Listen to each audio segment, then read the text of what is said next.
பிரியமானவர்களே, ஆண்டவராகிய இயேசு கிறிஸ்துவின் நாமத்தினாலே உங்கள் யாவரையும் அன்போடு கூட நான் வாழ்த்துகிறேன். ஆண்டவர் கிருபையாய் நமக்கு கொடுத்த இந்த புதிய நாளுக்காக முதலாவது நாம் ஆண்டவருக்கு நன்றி சொல்லுவோம். என் முன் செல்லும் சமூகம் எனக்கு அளிக்கும் இளைப்பாறுதல், உமது கோலும் தடியும் உண்மையாய் என்னையும் தேற்றிடுதே. பாதம் பணிந்தேன் என்னாலும் துதியே, உம்மை அன்றி யாரை பாடுவேன். எசையா உந்தன் அன்பு உள்ளம் பொங்குதே, எசையா உந்தன் அன்பு உள்ளம் பொங்குதே. இந்த நாளுக்கு என்று ஆண்டவர் கொடுக்கிற ஒரு வார்த்தை ஏசாயா தீர்க்கதரிசன புத்தகம் 45ஆம் அதிகாரம் 2வது வசனம். ஏசாயா 45:2. நான் உனக்கு முன்னே போய் கோணலானவைகளை செவ்வையாக்குவேன். இந்த காலை வேளையில் ஆண்டவருடைய வார்த்தை சொல்லுகிறது, நான் உனக்கு முன்னாக செல்லுவேன். ஆண்டவர் நம்ம ஒவ்வொருவருக்கு முன்னால் சென்று நம்மை வழி நடத்தும் பொழுது நமக்கு முன்னால் சத்துரு வைத்திருக்கிற கோணலான பாதைகளை ஆண்டவர் செவ்வையாக்கி நம்மை நடத்துவார். யாத்திராகம புஸ்தகம் 23ஆம் அதிகாரம் 20ஆம் வசனம் சொல்லுகிறது, வழியில் உன்னை காக்கிறதற்கும் நான் ஆயத்தம் பண்ணின ஸ்தலத்துக்கு உன்னை கொண்டு போய் சேர்க்கிறதற்கும் இதோ நான் ஒரு தூதனை உனக்கு முன்னே அனுப்புகிறேன் என்று இங்கே ஆண்டவர் சொல்லுகிறார். ஆண்டவர் ஒருபோதும் நம்மை தனியே அனுப்புகிற தேவன் அல்ல. அவர் சொல்லுகிறார், வழியில் உன்னை காக்கும்படிக்கு ஒரு தூதனை நான் அனுப்புவேன். நான் ஆயத்தம் பண்ணின ஸ்தலத்துக்கு உன்னை கொண்டு போய் சேர்க்கும் வரைக்கும் ஒரு தூதனை உனக்கு முன்பாக நான் அனுப்புவேன். அந்த தூதன் உனக்கு முன்பாக போய் வழியை ஆயத்தப்படுத்துவான், தடைகளை நீக்குவான், உன்னை அழகாக கொண்டு போய் சேர்ப்பான். இந்த காலை வேளையில் நம்மை வழி நடத்துவதற்கு ஆண்டவர் தம்முடைய தூதர்களை நமக்காக அனுப்பி தருகிற தேவனாயிருக்கிறார். ஆகவே எந்த ஒரு காரியத்தையும் குறித்து எனக்கு வழி தெரியவில்லையே என்று சொல்லி நீங்கள் கலங்க வேண்டாம். ஆண்டவரை நோக்கி பாருங்கள், அவர் நம்மை வழி நடத்துவார்.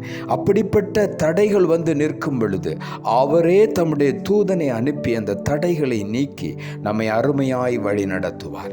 மீகா புஸ்தகம் 2ஆம் அதிகாரம் 13ஆம் வசனம் சொல்லுகிறது, தடைகளை நீக்கி போடுகிறவர் அவர்களுக்கு முன்பாக நடந்து போகிறார். அவர்கள் தடைகளை நீக்கி வாசலால் உட்பிரவேசித்து கடந்து போவார்கள். அவர்கள் ராஜா அவர்களுக்கு முன்பாக போவார், கர்த்தர் அவர்கள் முன்னணியில் நடந்து போவார். நம்மை ஒருபோதும் ஆண்டவர் தனியே விடுகிற தேவன் அல்ல. நமக்கு முன்னாலே இருக்கிற தடைகளை ஆண்டவர் நீக்கி போடுகிற தேவன். மீகா புஸ்தகம் அப்படித்தான் சொல்லுகிறது. அவர் நமக்கு முன்னாலே போய் தடைகளை நீக்கி போட்டு நமக்கு முன்பாக நடந்து போகிறார். அவர்கள் தடைகள் எல்லாவற்றையும் நீக்கி வாசலால் உட்பிரவேசித்து கடந்து போவார்கள். வாசலை மறைத்திருக்கிற தடைகளை ஆண்டவர் எடுத்து போட்டு நமக்காக வாசலை திறந்து நம்மை வழி நடத்துகிற ஒரு தேவன். அவர்கள் ராஜா அவர்களுக்கு முன்பாக போகிறார் என்று எழுதப்பட்டிருக்கு. ஆண்டவராகிய இயேசு ராஜாதி ராஜா நமக்கு முன்பாக போவார். கர்த்தர் அவர்கள் முன்னணியில் நடந்து போவார். ராஜாவாகிய கர்த்தர் முன்னணியிலே நடந்து போவார். அவர் வழி நடத்துகிற தேவன். ஆகவே நாம் எதை குறித்தும் கலங்க வேண்டாம்.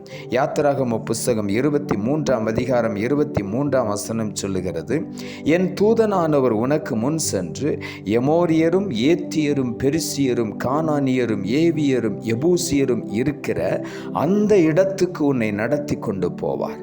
அவர்களை நான் அதம் பண்ணுவேன் என்று ஆண்டவர் சொல்லுகிறார். ஆண்டவர் நமக்கு எதிராக எழும்புகிற ஜனங்களுக்கு முன்பாக நம்மை நடத்தி கொண்டு சென்று அவர்களை முற்றிலுமாய் அதம் பண்ணி நமக்கு பாதைகளை செவ்வை பண்ணுவார். நம்முடைய பாதையிலே, நம்முடைய வாழ்க்கையிலே தடையாய் நிற்கிற கானானியர், பெரிசியர், ஏத்தியர், எமோரியர் எத்தனை பேர் வந்தாலும் அவர்கள் எல்லாவற்றையும் விலக்கி நம்மை ஆண்டவர் வழி நடத்தி கொண்டு போவார்.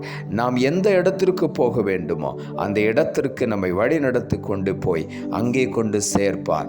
அதே நேரத்தில் நமக்கு முன்னாலே இருக்கிற தடையாய் நிற்கிற எல்லாரையும் அதம் பண்ணி போடுவேன் என்று ஆண்டவர் சொல்லுகிறார். ஆகவே யாரை குறித்து நீங்கள் கவலைப்பட வேண்டாம்.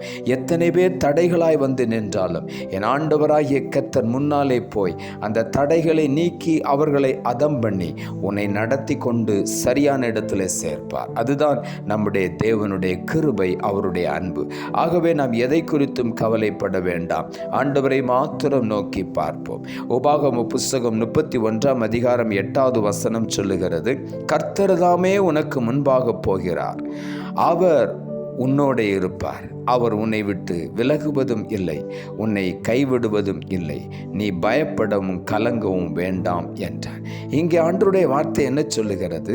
கர்த்தர் தாமே உனக்கு முன்பாக போகிறவர், வேறு யாரும் அல்ல, அவரே உனக்கு முன்பாக போவார். அவர் உனக்கு முன்பாக போய் அவர் உன்னோட கூட இருந்து அவர் உன்னை விட்டு விலகாமல் கைவிடாமல் உன்னை விட்டு ஒருபோதும் விலகாமல் இருந்து உன்னை நடத்துவார். நீ பயப்பட வேண்டாம், கலங்க வேண்டாம் என்று ஆண்டவருடைய வார்த்தை சொல்லுகிறது. கர்த்தர் தாமே நமக்கு முன்னாக போகிறவர். ஆகவே நாம் அவரை பின் சென்று போக வேண்டும், அவ்வளவுதான். நாம் எதை குறித்தும் பயப்பட வேண்டாம். ஏனென்றால் கர்த்தர் நமக்கு முன்னாக நம்முடைய முன்னணியிலே அவர் நடந்து போய் கொண்டிருக்கிறார். அவர் ஒருபோது நம்மை விட்டு விலக மாட்டார், நம்மை கைவிட மாட்டார். கலங்காமல் பயப்படாமல் அவருடைய வார்த்தையை மாத்திரம் பிடித்து கொண்டு அவரை மாத்திரம் நோக்கி பார்த்து பின் சொல்லுவோம். ஆண்டவர் நம்மை சரியான இடத்திலே கொண்டு போய் சேர்த்து அவருடைய நாமத்தை மகிமைப்படுத்துவார். நாம் ஜெபிப்போம். அன்புள்ள ஆண்டவரே, கிருபையாய் நீர் கொடுத்த இந்த புதிய நாளுக்காய் மறுபடியும் எமக்கு நன்றி செலுத்துகிறோம். ஆண்டவர் கொடுத்த ஜீவனுள்ள வார்த்தைக்காக நன்றி. நான் உனக்கு முன்னே போய் கோணலானவைகளை செவ்வையாக்குவேன் என்று வாக்கு பண்ணி இருக்கிற ஆண்டவர், இந்த காலை வேளையில் வசனத்தை கேட்டுக்கொண்டிருக்கிற ஒவ்வொருடைய வாழ்க்கையிலும் எந்த கோணலான வழிகளை குறித்து பயந்து திகைத்து போய் நின்று கொண்டிருக்கிறார்களோ, இன்றைக்கு அவர்கள் ஒவ்வொருடைய வாழ்க்கையிலும் கர்த்தர் முன்னாக நடந்து சென்று அவர்கள் வாழ்க்கையில் சத்துரு வைத்திருக்கிற தடைகளை உடைத்து கோணலான எல்லாவற்றையும் நேராக்கி அவர்களை அருமையாய் நீர் வழி நடத்துவீராக சொல்லி ஜெபிக்கிறேன்.